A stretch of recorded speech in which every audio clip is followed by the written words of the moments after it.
PS5 using the YouTube Jailbreak Autoloader without having to restore a backup file.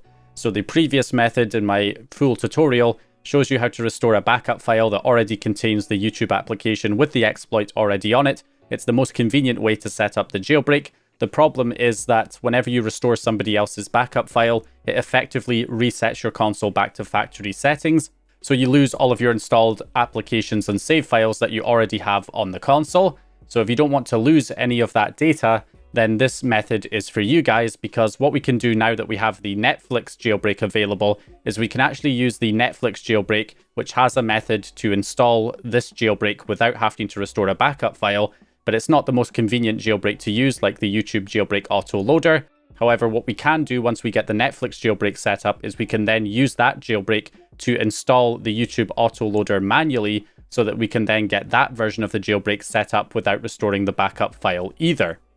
And that will allow you to get fully set up with the jailbreak, just like in the previous tutorial, the full guide, without having the downside of having to reset your console and losing your save files and installed applications. So that is the general idea here with this video. So to get started, I'm going to delete the YouTube Jailbreak Autoloader. I'm going to delete Netflix so that I am starting here from scratch on a system that does not currently have a jailbreak set up. So the first thing we need to do is, as always, we're going to head into our network settings and disconnect from the internet. We're also going to go down to our system settings, system software, and we're going to go to system software update and settings. Make sure both of these options are disabled.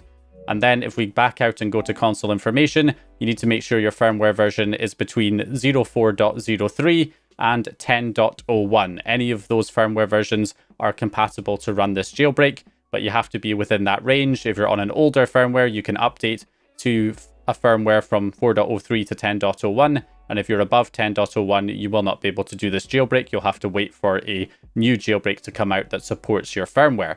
Now, I'm not going to show you how you can update your firmware in this video because I covered it in my full guide, which will be left linked in the video description, and it will be timestamped to play at that exact point, which shows you how to update your firmware. So just check that video in the video description if you want to update your firmware to a specific version. But as long as you're on 04.03 to 10.01, any firmware within that range, you'll be able to do this jailbreak. Okay, so once you've confirmed that you're on a compatible firmware, we need to set up our network settings for the first jailbreak that we're setting up, which is the Netflix jailbreak. So we're going to go back into our network settings, go to settings, check the box to connect to the internet and set up an internet connection. Connect to your normal network that you normally connect to. Once you're connected, we're going to press options over that registered network and go to advanced settings. Then we can scroll down to the proxy server and tell it to use a proxy server. And then for the address, we want to set the address to 172.105.156.37. So enter that as your proxy address. And then the port number is 42069, because of course it is. So go ahead and enter that as the address and the port number, and then click OK to get connected back up to your network. So if we select the network and get connected, it will give you an error saying it cannot connect to the internet, but that is intentional. So that is fine. It's just blocking certain connections to Sony servers, but it is giving you the connection that you need. Okay, so because we're setting up two exploits manually, there's a lot of things that we need to download here. So first of all, from the itsplk YouTube Jailbreak Autoloader project, we want to download the download0.dat file from here. Also from Earth Onion's Netflix and Hack project, we want the Netflix PS5 extended storage image. So currently there's only the European version for the PS5. That will do even if you're in a different region. If there are other regions uploaded by then, you can go ahead and select the one for your region, but otherwise just use the European one. And then we have the Balena Etcher software. We need to download this to flash the image to the USB. We also want the PS5 Explorer application from pkgzone.com. We also want the YouTube application from this Mediafire link, along with this YouTube Jailbreak update.zip file, also from this Mediafire link, which will be in the description, and also the Netcat GUI application, which will also be linked below. And last but not least, we want the ETAHen payload. So whatever the latest version is, currently 2.4b. So we just go ahead and download this. So all of the links for this stuff will be in the video description. Just download them all to your computer and copy them over somewhere like your desktop. So everything that you see here is what you need to have ready to be able to set up this jailbreak. A lot of things that need to be configured here, but I'm going to walk you through it all step by step. First things first, is setting up the Netflix application, the Netflix jailbreak. So the big requirement for this setup is that we need a USB drive that is large enough to be formatted as extended storage for the PS5. So that needs to be a USB drive that is 256 gigabytes or larger in terms of capacity.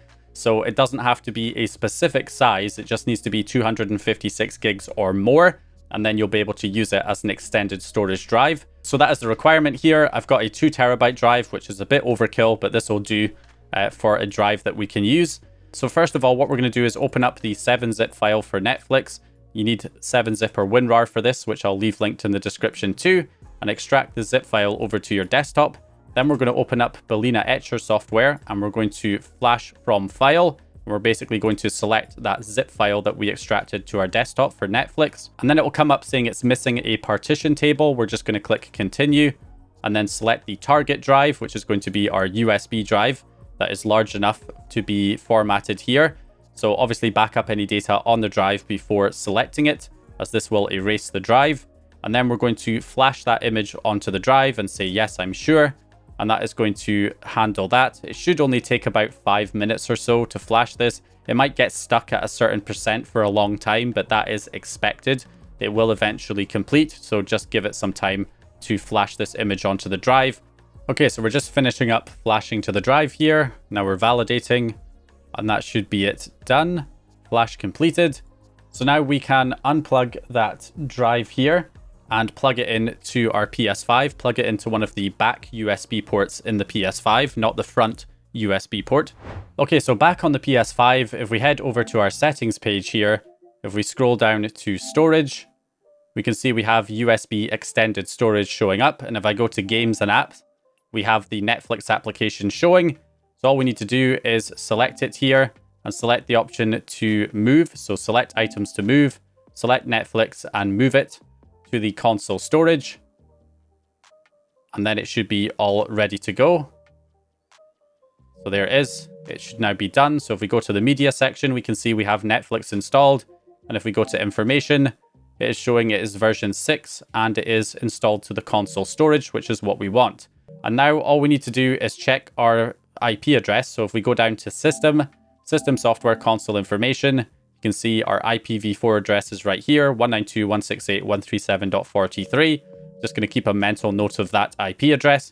And then we're going to run the Netflix application, and that should trigger the jailbreak. Now, this is not a full auto jailbreak, so it doesn't automatically jailbreak the console fully and load the ETA hen payload. That's why we're only using this as a stepping stone to install the auto loader with the YouTube application, which will run through the entire process automatically, which is a bit faster. So we're just going to let this run. Netflix and hack. It's now running the elf loader. And there we go, serving elf loader on 127.0.0.1. So that means the jailbreak has been triggered, and now we can send a payload to the console to actually fully jailbreak it. So if we switch back over once again to our computer, so from here on our computer, all we need to do is open up netcat GUI, the payload injector, and then copy the ETA hen payload inside. Enter the port number as 9021, and then of course the IP address as the IP address of your PS5.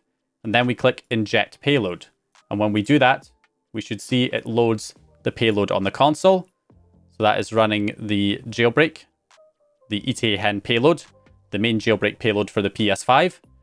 And that is it. We are now up and running. So the console is now jailbroken. But obviously we don't want to use this as our primary method for jailbreaking, because you have to manually send the payload yourself over the network, which is not ideal. Instead, we want to set up the YouTube Jailbreak Autoloader now to auto-run the jailbreak for us whenever we launch the YouTube application. That is a much easier way to jailbreak.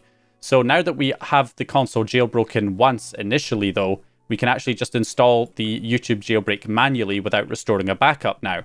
Okay, so the first step is going to be to remove the extended storage drive. So if we head into our settings, go to storage, go to USB extended storage and tell it to safely remove from PS5. And that will disconnect it. And now we can unplug that USB and plug it back into your computer. At this point, you can use any USB drive of any size, as long as it's formatted in exFAT or FAT32 format. But in my case, I'm just going to use the same USB that I used for the extended storage method. So to turn this back into a usable drive, I can right click on the start button on Windows and then select the option for disk management. And then it will ask me to initialize the disk. So I'll just say OK to initialize it. And then if I scroll down to the bottom, we have this unallocated space, which is our USB drive that had the Netflix app on it. So I'm just going to right click on that drive and create a new simple volume. I'll click next, next, next, and then make sure the file system, you set it to exFAT, and then give it a volume label like USB. And then we can go ahead and click next and finish. And that will format the drive. There we go. So now it should be a usable drive again on my computer. So you just need a USB drive now that's formatted in exFAT or FAT32 format, and you should be good to go. So we're going to go into that USB drive. Okay, so we want to copy to the root of the USB drive the 2 package files that we downloaded, the YouTube Jailbreak update.zip file and the download 0.dat file. So all 4 of those files we want copied over to the root of our USB drive. And then we can unplug that USB drive and plug it into our PS5. Okay, so with the USB drive plugged in, we're going to go into the settings and reconfigure our network settings again. We're going to go into settings, set up an internet connection, press the options button on your registered network and go to advanced settings. Then from here, we're going to go to DNS settings and change it from automatic to manual and set the primary DNS to 127.0.0.2 for the YouTube jailbreak this time. And then we can get rid of the proxy server and tell it to do not use a proxy server. So turn the proxy server off, but make sure you have the DNS set to 127.0.0.2 and then click OK. And again, you'll get the same cannot connect to internet message, but we are connected to our network. So once we've done that, we can now install the package